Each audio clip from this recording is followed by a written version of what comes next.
Masih bisakah kita berdiskusi atau berpikir dengan kepala dingin sementara Pak Peter, kita diancam lagi, kurang 32%, mau ditambahin lagi 10% karena kita menjadi anggota BRICS?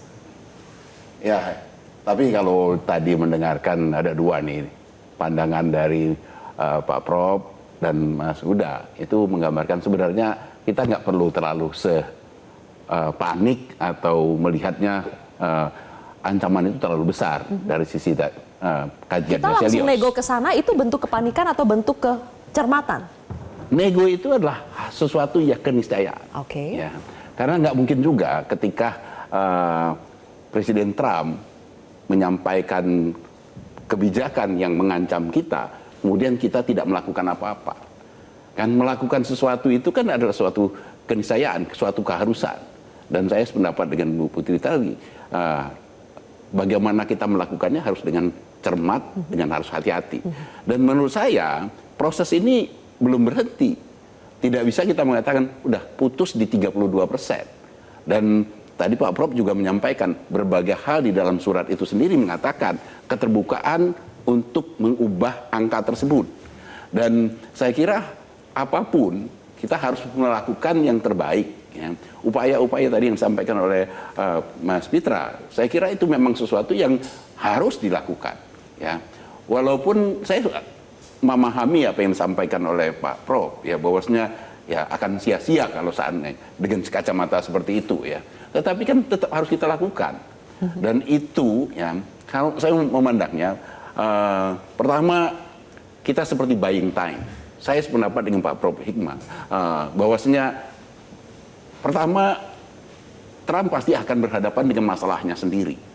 Ketika itu dilaksanakan, dia harus berhadapan dengan masyarakatnya karena apapun kenaikan tarif itu sebenarnya akan menjadi beban rakyat Amerika, bukan beban kita.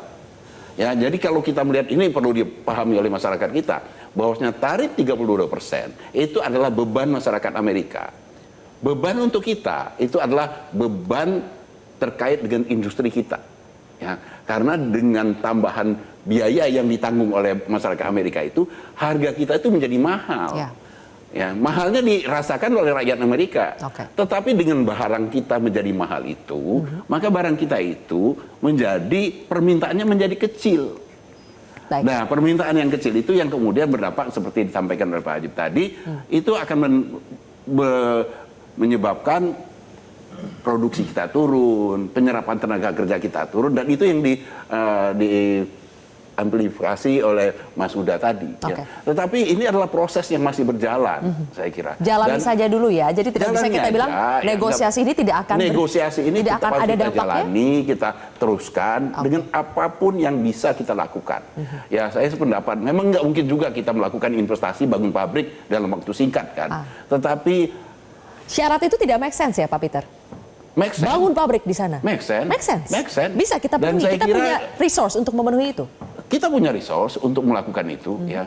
Karena seperti disampaikan kan investor kita itu banyak ya. Dan jangan lupa kita itu melakukan investasi di banyak negara. Ya, kita punya ini teman-teman di Apindo pasti lebih menjelaskan berapa banyak yang kita investasi di Vietnam, berapa banyak yang kita investasi di Thailand, di Malaysia. Kenapa enggak kita investasi di Amerika? Tapi jadi, kalau misalnya Danantara investasi di Amerika lalu rugi, nanti direksi-direksi di sini dikejar sama kejaksaan, dikejar sama kepolisian, KPK, kerugian negara. Gimana? Jadi kalau misalnya kita mau, boleh kita investasi ke luar negeri, buka lapangan kerja di sana, tapi jangan dong sampai kalau misalnya rugi karena masalah business judgment rule, kemudian dikejar-kejar mengenai masalah kerugian, membuat direksi itu tidak berani melakukan investasi di luar negeri.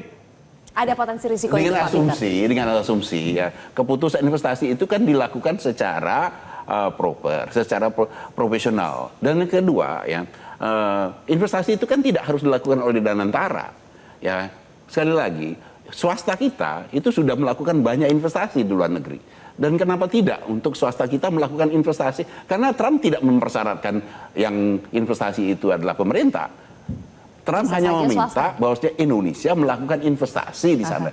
Dan investasi yang kita lakukan di sana kan bisa juga didasarkan kepada kebutuhan kita sendiri. Kita harus jeda terlebih dahulu, Pak Peter. Saya ingin tanya nanti ke pengusahanya, mau tidak swastanya melakukan investasi di sana, buka pabrik di sana di tengah kondisi kita seperti ini? Kepada Selyos juga bagaimana pendapatnya sesaat lagi pemirsa.